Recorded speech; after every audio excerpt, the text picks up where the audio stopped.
नमस्कार दोस्तों, headlines of the day series में एक बार फिर से आप सभी का स्वागत है। इस एपिसोड में हम 12 और 13 दिसंबर की सभी महत्वपूर्ण खबरों को कवर करेंगे जो आपके एग्जाम के पॉइंट ऑफ व्यू से समझना बहुत जरूरी है।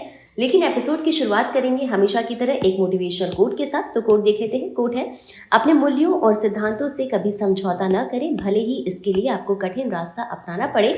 और एक कथन है रतन टाटा जी का। और इसी के साथ आगे बढ़ेंगे और देखेंगे पिछले अभ्यास प्रश्न को। प्रश्न है, दीपावली को यूनेस्को की अमूर्त सांस्कृतिक विरासत की प्रतिनिधि सूची में कब शामिल किया गया? ऑप्शंस है ए 18वां सत्र, बी 20वां सत्र, सी 15वां सत्र या डी 10वां सत्र। और इस प्रश्न का सही उत्तर है विकल्प बी 20वां सत्र। आप इसके एक्सप्लेनेशन को हमारे पिछले एपिसोड में जाकर के देख सकते हैं। और इसी के साथ एपिसोड की शुरुआत करेंगे हमारी पहली न्यूज के साथ। न्यूज है, what does Supreme Court's ruling on narco test में। ये जो न्यूज है वो आपकी 12 दिसंबर की है। और इसी के साथ ये जो टॉपिक है वो आपका जीएस पेपर 2 पॉलिटी से संबंधित है। तो खबर क्या है इसे समझ लेते हैं। तो मादक पदार्थों की जांच यानी कि नार्को टेस्ट पर सुप्रीम कोर्ट ने पटना हाई कोर्ट के आदेश को रद्द कर दिया है। अब एक बार पृष्ठभूमि को समझ लेते हैं। तो अमलेश कुमार बनाम बिहार राज्य 2025 केस का यह मामला है, जिसमें कि तो पटना हाई कोर्ट ने आरोपी पर अनैच्छिक नार्को टेस्ट की इजाजत दे दी, लेकिन सुप्रीम कोर्ट ने इसे रद्द कर दिया था क्योंकि ये सेल्वी बनाम कर्नाटक राज्य 2010 के दिशा निर्देशों के खिलाफ था। सेल्वी केस में सुप्रीम कोर्ट ने साफ कहा था कि जबरन नार्को टेस्ट असंवैधानिक है। अब एक बार समझ लेते हैं कि नार्को टेस्ट होता क्या है।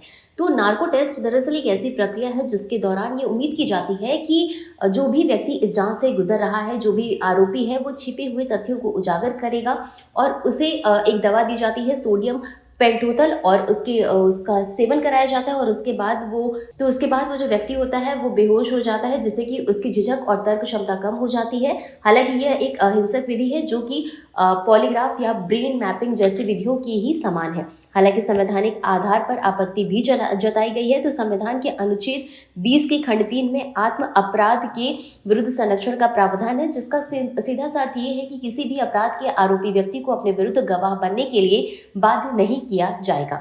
और इसी के साथ अनुच्छेद 20 के तीनों खंड भारत की आपराधिक न्याय प्रणाली की संवैधानिक नींव मानी जाती है। तो अनुच्छेद 20 का खंड 1 जो है उसमें ये कहा गया है कि पूर्व व्यापी कानूनों से संबंधित है ऐसे कानून जो किसी ऐसे कार्य को अपराध घोषित करते हैं जो किए जाने के समय अपराध नहीं था। और खंड 2 में ये कहा गया है कि कोई भी व्यक्ति पर एक ही अपराध के लिए एक से अधिक बार मुकदमा नहीं चलाया जाएगा और न ही उसे एक से अधिक बार जो है दंडित किया जाएगा, यानी कि दोहरे दंड से सुरक्षा प्रदान की गई है। और खंड 3 जो है वो जैसा कि पहले चर्चा किया गया कि आरोपी को आत्म अपराध स्वीकारोक्ति से बचाता है। अब अनुच्छेद 21, अनुच्छेद 19 और 14 के साथ मिलकर संविधान के स्वर्ण त्रिकोण का निर्माण करता है। ये जो तीन अनुच्छेद है 14, 19 और 21। और सर्वोच्च न्यायालय ने मेनका गांधी बनाम भारत संघ 1978 मामले में स्पष्ट किया था। और इसका अर्थ ये है कि निजता के अधिकार का उल्लंघन जीवन और व्यक्तिगत स्वतंत्रता के अधिकार का उल्लंघन होगा और अंततः स्वर्ण त्रिकोण का उल्लंघन होगा। हालांकि इस संदर्भ में 2 और मामले काफी प्रासंगिक हैं, जिसमें कि एक मनोज कुमार सैनी बनाम मध्य प्रदेश राज्य 2023 का मामला है और दूसरा है विनो भाई बनाम केरल राज्य 2025 का मामला। इसमें न्यायालय ने माना था कि नार्को टेस्ट के परिणाम अपराध की पुष्टि नहीं करते हैं। हालांकि परीक्षण से प्राप्त जो भी जानकारी है वो जांच में सहायक हो सकती है, लेकिन इसे अन्य साक्ष्यों से पुष्ट किया जाना चाहिए। अब न्यायालय ने यह भी स्पष्ट किया है कि कोई भी व्यक्ति बीएनएसएस की धारा 253 के बचाव पक्ष के साक्ष्य के चरण में नार्को विश्लेषण परीक्षण के लिए स्वेच्छा यानी खुद से उपस्थित हो सकता है, अपनी इच्छा से उपस्थित हो सकता है। हालांकि ऐसे परीक्षण का कोई अविभाज्य अधिकार नहीं है। ये फैसला सिखाता है कि आपराधिक न्याय में आरोपी के अधिकार सर्वोपरि है, यानी कि सबसे ऊपर है। लोकतंत्र में संतुलन तो जरूरी है, न पुलिस को मनमानी और न आरोपी को छूट दी जानी चाहिए। संतुलन बना करके ही कोई भी फैसला लिया जाना चाहिए। और इसी के साथ आगे बढ़ेंगे अपनी अगली न्यूज की तरफ। तो न्यूज है, Mexico's 2024 tariffs could still hurt India's auto exports. और ये जो टॉपिक है ये आपके जीएस पेपर 3 इकोनॉमी से और साथ ही साथ जीएस पेपर 2 आईआर से भी संबंधित है। और ये जो न्यूज है वो 12 दिसंबर की न्यूज है। तो जो पूरा मामला है वो समझ लेते हैं। तो मैक्सिको ने भारत जैसे देशों से आने वाली चीज़ों पर 50% तक जो है कि टैक्स लगा दिया है। आपको बता दें कि ये जो टैक्स है वो अप्रैल 2024 से चल रहा है और ये नियम ऑटो सेक्टर को काफ़ी झटका दे रहा है, काफ़ी ऑटो सेक्टर काफ़ी प्रभावित हो रहा है। और मेक्सिको की सीनेट ने अप्रैल 2024 के जो पुराने फैसले हैं उसको बढ़ाने के लिए कहा है और इसी के साथ गैर एफटीए देश जो है जैसे कि भारत से आने वाले सामान पर 5 से 50% टैरिफ लगाने की बात कही गई है 2 साल के लिए और ये अप्रैल से ही लागू था। अब जनवरी 2026 तक ये चलेगा। हालांकि कुल निर्यात पर असर कम है, सिर्फ 1.3% है, लेकिन ऑटो सेक्टर पर इसका भारी प्रभाव देखने को मिला है। अब भारत की कुल निर्यात की बात कर ले तो 2024-25 में मेक्सिको को $5.7 बिलियन मूल्य का सामान निर्यात किया, जो उस वर्ष की कुल निर्यात का 1.3% है, जिससे कि ये पता चलता है कि कुल मिलाकर उच्च टैरिफ भारत के समग्र निर्यात परिदृश्य के लिए कोई महत्वपूर्ण खतरा पैदा नहीं करते हैं। और इसके अलावा जो ऑटो पार्ट्स और कारें हैं, भारत के मेक्सिको को होने वाले निर्यात का $1.4 अरब है, जो कि 25% हिस्सा है। इसके अतिरिक्त मोटरसाइकिल निर्यात में भी भारत के मेक्सिको को होने वाला निर्यात का 7% है। इन क्षेत्रों को अन्य क्षेत्रों की तुलना में अधिक जोखिम में डालने वाली बात यह है कि मेक्सिको इनमें से कई वस्तुओं के सबसे बड़े बाजारों में से एक है। हालांकि भारत के कुल ऑटो और ऑटो पार्ट्स निर्यात में मेक्सिको का हिस्सा लगभग 10% है और भारत के मोटरसाइकिल निर्यात में मेक्सिको का हिस्सा लगभग 12% है। आप देख सकते हैं यहाँ पे 12% है। तो इतना समझने के बाद हम आगे बढ़ेंगे अपनी अगली न्यूज़ की तरफ और ये न्यूज़ है आज यानी 13 दिसंबर की। न्यूज़ का है retail inflation moves up marginality to 0.7% in November और ये जो टॉपिक है वो आपका जीएस पेपर 3 इकोनॉमी से संबंधित है। तो न्यूज़ क्या है इसे भी समझ लेते हैं। तो नवंबर 2025 खुदरा मुद्रास्फीति की बात की गई है, जिसमें कि खुदरा मुद्रास्फीति जो है वो नवंबर 2025 में मामूली रूप से बढ़कर 0.7% हो गई, जो कि अक्टूबर 2025 के ऐतिहासिक निम्न स्तर यानी 0.25% से अधिक है। वहीं सांख्यिकी और कार्यक्रम कार्यान्वयन मंत्रालय द्वारा हाल ही में नवीनतम आंकड़े जारी किए गए और इसके अनुसार सीपीसीआई द्वारा मापी गई मुद्रास्फीति इस वित्तीय वर्ष के 8 महीनों में से 7 महीनों में धीमी हुई है। खाद्य पदार्थों की कीमतों में भी निरंतर गिरावट ने ईंधन की मुद्रास्फीति में मामूली वृद्धि को संतुलित कर दिया। हालांकि नवंबर की मुद्रास्फीति दर जो है वो उपभोक्ता मूल्य सूचकांक यानी सीपीआई की वर्तमान श्रृंखला में अब तक की दूसरी सबसे कम मुद्रास्फीति दर है। और आगे बढ़ेंगे और इससे संबंधित कुछ और महत्वपूर्ण बिंदुओं को भी हम देख लेते हैं। तो मुद्रास्फीति की मुख्य चालक की बात करें तो खाद्य और पेय पदार्थ की श्रेणी में नवंबर 2025 में कीमतों में 2.8% की गिरावट देखी गई, जबकि पिछले वर्ष नवंबर में यह गिरावट 8.2% के उच्च स्तर पर थी और अक्टूबर 2025 में 3.7% की गिरावट दर्ज की गई थी। और आपको बता दें कि जो पूरी महंगाई है इसमें गिरावट लाने वाले कारक वही रहे हैं, जिसमें कि आपका बेस इफेक्ट है और सब्जियों और दालों की कीमतों में कमी है।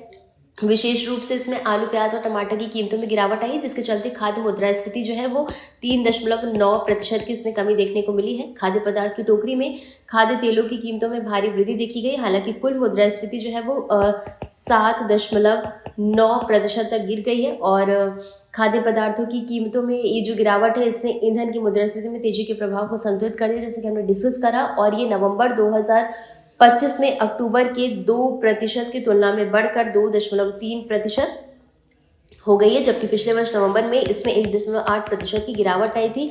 अब इसके अलावा अन्य जो प्रमुख श्रेणियां उसकी भी बात कर लेते हैं।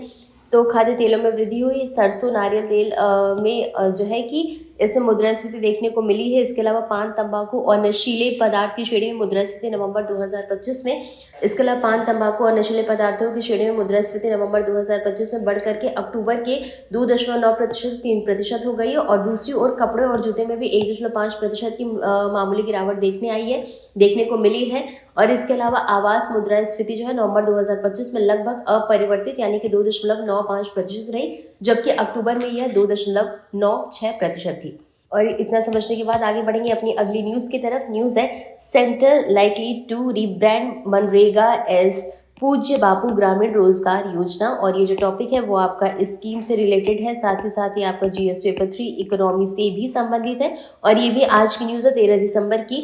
तो इस पूरी न्यूज़ क्या है इसे हम देख लेते हैं। तो केंद्र सरकार जो है वो मनरेगा का नाम बदलने के बारे में सोच रही है। अब इसी समक्ष में सरकार के द्वारा संसद के शीतकालीन सत्र में महात्मा गांधी राष्ट्रीय ग्रामीण रोजगार गारंटी अधिनियम में संशोधन करने की बात कही गई है और इसका नाम बदलकर पूज्य बापू ग्रामीण रोजगार योजना करने की तैयारी की जा रही है।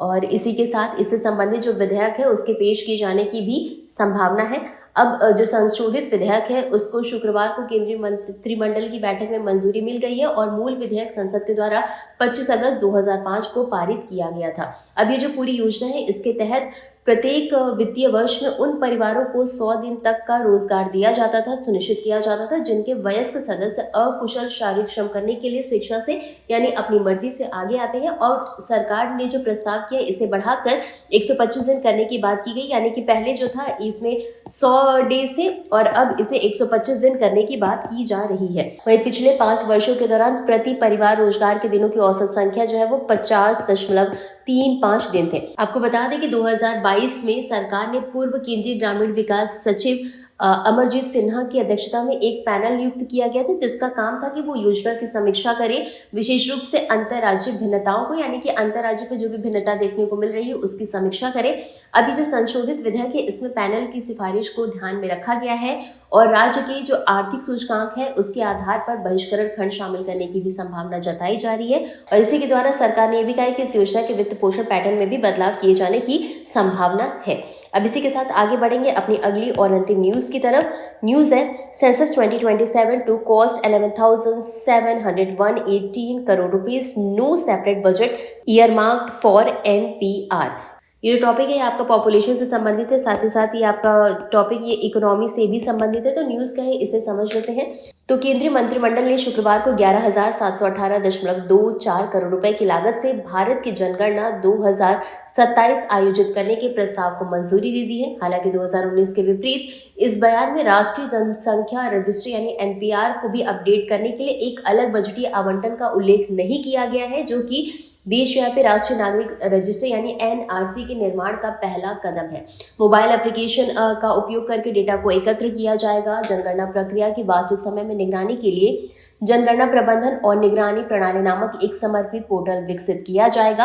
आपको बता दें कि 2019 में NPR को अपडेट करने के लिए कुल 3,941 करोड़ रुपए अलग से मंजूर किए गए थे और भारत की जनगणना 2021 आयोजित करने के लिए 8,754.23 करोड़ की मंजूरी दी गई थी, जो कि कोविड-19 महामारी के कारण सक्सेसफुल नहीं हो पाई, आयोजित नहीं की जा सकी। वहीं आपको बता दें कि NPR यानी कि नेशनल पब्लिक वैल्यूएशन का पहला संकलन जो है वो 2010 में किया गया था और 2015 में इसे अपडेट किया गया था, जिसमें कि पहले से ही 119 करोड़ निवासियों का डेटाबेस है और इसे 2020 में जनगणना के पहले चरण के साथ अपडेट किया जाना था।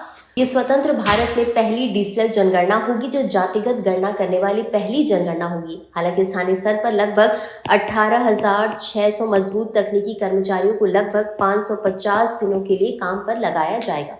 तो ये थी हमारी आज की सभी इंपॉर्टेंट खबर और इसी के साथ आगे बढ़ते और देख लेते हैं आज के अभ्यास प्रश्न को।